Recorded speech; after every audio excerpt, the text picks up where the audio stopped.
Avis vascular centre మన దేశంలోనే the best varicose vein hospital.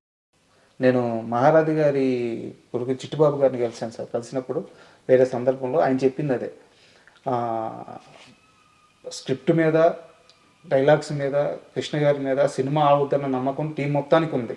కానీ అలాంటి సినిమాకి మార్కెట్ లేదు. ఒక మొండి ధైర్యంతో చేశారు, ఒక నమ్మి చేశారు అని చెప్పారనమాట. సో అదే అడిగాను సార్. అల్లూరి సీతారామరాజు గురించి నాకు ఇంకా కొన్ని ప్రశ్నలు ఉన్నాయి. దానికంటే ముందు కాస్త ముందుకెళ్తే, మోసగాళ్ళకి మోసగాడు తర్వాత కృష్ణ ఆల్మోస్ట్ సూపర్ స్టార్, అంటే ఇంకా ఆయనకు తిరుగులేని స్థానం వచ్చేసింది. అలాంటి సమయంలో తన కోసం రాసుకున్న స్క్రిప్ట్, తను డబుల్ యాక్షన్లో చేసుకోవాలనుకున్న స్క్రిప్ట్, దేవుడు చేసిన మనుషులు, దాంట్లోకి ఎన్టీఆర్ని ఎందుకు తీసుకున్నారు? ఎన్టీఆర్ని తీసుకొని మళ్ళీ అదే సినిమా వల్ల ఎన్టీఆర్తో ఎందుకు గొడవ పడాల్సి వచ్చింది? ఎన్టీఆర్ అంటే ఇప్పుడు పొన్నెంటి కాపురం నెక్స్ట్ కృష్ణ గారు రామారావుని ఎప్పుడు అభిమానించేవాడు ఫస్ట్ నుంచి. ఎప్పుడైనా మోసగాడు సినిమా ఆయనకు చూపించారు. చూపించినప్పుడు రిలీజ్ ముందు ప్రొజెక్ట్ ప్రివ్యూలు వేసే టైం ఆ రోజులు, ఇప్పుడు ఎవరు చూడలేదు కానీ ఆ రోజులు సినిమా చూసి చాలా బాగుంది బ్రదర్, బాగా చేసావు, కానీ ఒక సెక్షన్ ఆఫ్ ఆడియన్స్ మిస్ అవుతావేమో సినిమాకి అన్నారు. అని లేడీస్ సెక్షన్, ఆయన చెప్పినట్టే లేడీస్ సెక్షన్ మిస్ అయ్యాము దాంట్లో. మోసగాడు రాలేదు. పిక్చర్ హిట్ బాగా ఆడింది, అన్నీ ఉన్నాయి. ఆ ఉద్దేశంతోనే నెక్స్ట్ ఏదైనా ఫ్యామిలీ సినిమా చేద్దామని పన్నెండు కాపురం చేసాం. పన్నెండు కాపురం ఆల్ సెక్షన్స్, లేడీస్, మాస్ అందరి హిట్ అయినప్పుడు ఆయన 100 days ఫంక్షన్కి చీఫ్ గెస్ట్గా పిలిస్తే బెదవాడ వచ్చారు.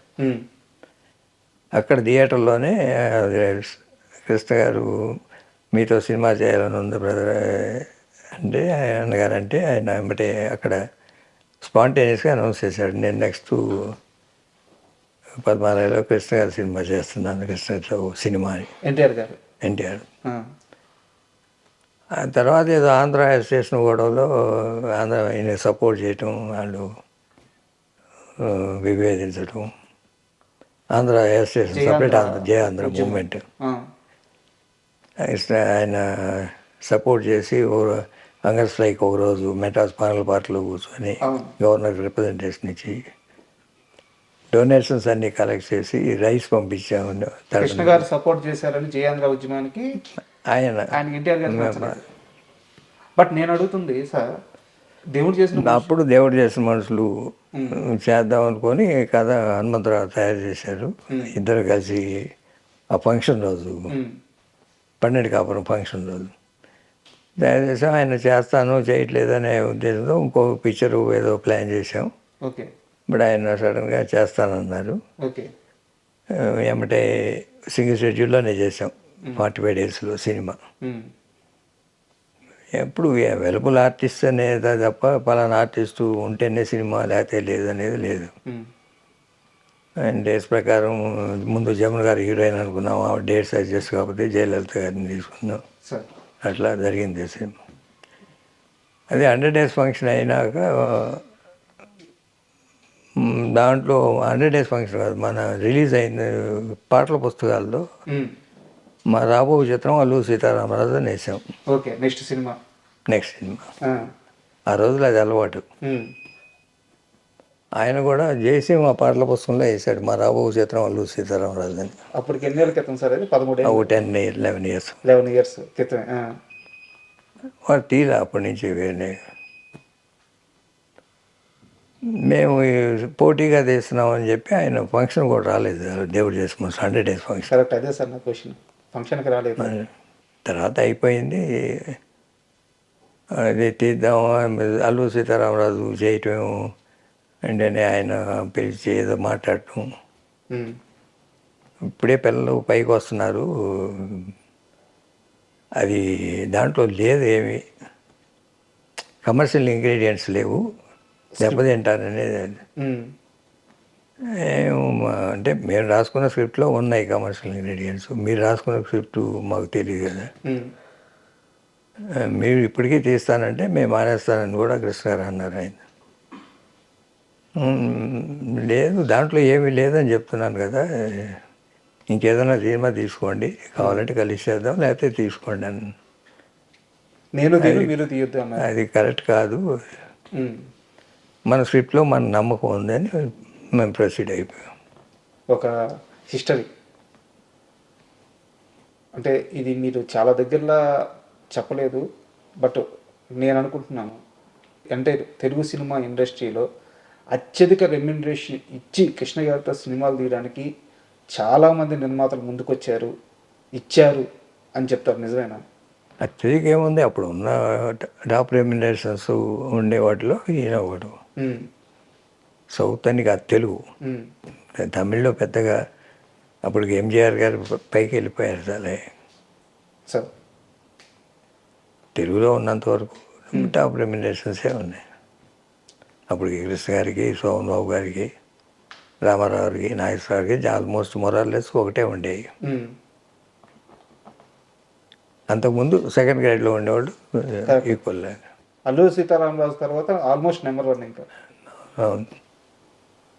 కానీ sir Alluri Sitaramaraju climax sir, ఆ డైలాగ్స్, కృష్ణ గారు చెప్పిన తీరు, ఆయనే డైరెక్షన్, అంటే ఈ తరం పిల్లలకి, రాబోయే తరం పిల్లలకి అసలు అల్లూరి సీతారామరాజు గురించి తెలియాలంటే ఆ సినిమా ఒక నిఘంటు అయిపోయింది. మీరు కానీ ఆ రోజు సాహసం చేసి అల్లూరి సీతారామరాజు సినిమా తీయకపోయి ఉంటే ఇప్పుడు చాలామంది పిల్లలకి ఇంత గొప్పగా అయితే తెలిసేది కాదు. మీరు కొట్టింది ఒక సక్సెస్ మాత్రమే కాదు, ఒక తరానికి ఒక వీరుడు గురించి గుర్తుండిపోయేలా చేశారు అన్ని తరాలకి. చరిత్రలో ఆయన క్యారెక్టర్ నిలిచిపోయింది కదా ఆ సినిమాతో. లేకపోతే అల్లూరి సీతారామరాజు అంటే జనానికి పెద్దగా అవును ఈ స్థాయిలో తెలిసేది కాదు. దానికి చాలామంది ఫ్రెండ్స్, భీమవరం రాజులు వీళ్ళందరూ కలిసేటప్పుడు మాటల్లో అంటుంటారు, ఆయన సినిమా తీయకపోతే ఆయన చరిత్ర అక్కడితో ఆగిపోయేదేమో, తెలిసేది కాదు భావితరాలు. కానీ భావితరాలకు తెలియటానికి ఆ సినిమా ఉపయోగపడింది ఆయన చరిత్ర గురించి. సార్ కమర్షియల్గా ఎలా వర్కౌట్ అయింది సార్ సినిమా? కమర్షియల్గా పెద్ద హిట్ కదా ఆ రోజున. ఉన్న కమర్షియల్స్ అన్నిటినీ దాటి కలెక్ట్ చేసింది ఇండస్ట్రీ రికార్డు. సో అంత కష్టపడి, అంత ఇష్టపడి, అంత ముందుగా సినిమా తీశారు కదా సార్ అల్లూరి సీతారామరాజు. సినిమా అంత పెద్ద హిట్ అయిన తర్వాత కృష్ణ గారి రియాక్షన్ ఏంటి? ఏం మాట్లాడారు మీతో? హ్యాపీగా, అంటే మాకు ఒక డౌట్ ఉంటే కదా, సినిమా స్టార్టింగ్ రోజు నుంచి సినిమా ఫినిషింగ్ దాకా డౌట్ లేదు. రిలీజ్ అయినప్పుడు డౌట్ లేదు, రిలీజ్ అయినప్పుడు థియేటర్లో చూసినప్పుడు డౌట్ లేదు. ఎప్పుడైనా మేము అనుకున్న దానికన్నా ఇంకా బెటర్ అయిందేమో అనే ఫీలింగే తప్ప ఎక్కడ ధైర్యపడింది లేదు. ఈ మొత్తం ప్రాసెస్లో విజయ నిర్మల గారితో సినిమాలు స్టార్ట్ అయిన ఆ సీజన్, విజయ నిర్మల గారి ఎంట్రన్స్ కృష్ణ గారి లైఫ్లోకి వచ్చిన తర్వాత ఆయన పూర్తిగా ఆయన వ్యక్తిగత నిర్ణయం. కానీ ఆయన పక్కన ఉంటున్న తమ్ముళ్ళుగా మీరు ఎలాంటి డిసిషన్స్ తీసుకున్నారు? దాన్ని ఎలా హ్యాండిల్ చేశారు? ఎంత సున్నితంగా హ్యాండిల్ చేశారు?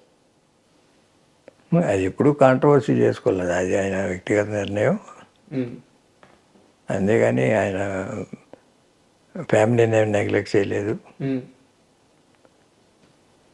అది సార్ నిర్ణయం అయిపోయినాక చేసుకున్నారు. మామూలుగా మా వదిన ఇందిరాదేవితో కానీ పిల్లలతో కానీ అందరూ బాగుంటే మెయింటైన్ చేసేవారు కార్డియల్ రిలేషన్. సినిమా గారితో అది దాంపత్య జీవితం కన్నా ఓ స్నేహభావంతోనే ఉండేది ఎక్కువ. దాంపత్య జీవితం అంతా ఇందిర గారితోనే. తర్వాత మహేష్ బాబు పుట్టినాము, ప్రియా, ఈ దాంపత్య జీవితం అంతా వీటితోనే గడిపారు. సార్ అయితే ఆ సమయంలో ఇదంతా అల్లరి కాకుండా చాలా సున్నితంగా జరిగిపోవడానికి ప్రధానమైన కారణం మీ అమ్మగారు అంటారు, నిజమేనా? మా అమ్మగారు ఎలా హ్యాండిల్ చేశారు ఆ సిచ్యువేషన్? అందరికీ నచ్చ చెప్పారు, ప్రాబ్లమ్స్ రాకుండా. కోడలకి ఎలా నచ్చ చెప్తున్నారు? అందరితోనూ బాగా మెయింటైన్ చేశారు ఆవిడ ఉన్నంతకాలం. బట్ ఇది నిజమో కాదో నాకు తెలియదు సార్, నేను వినింది అడుగుతున్నాను.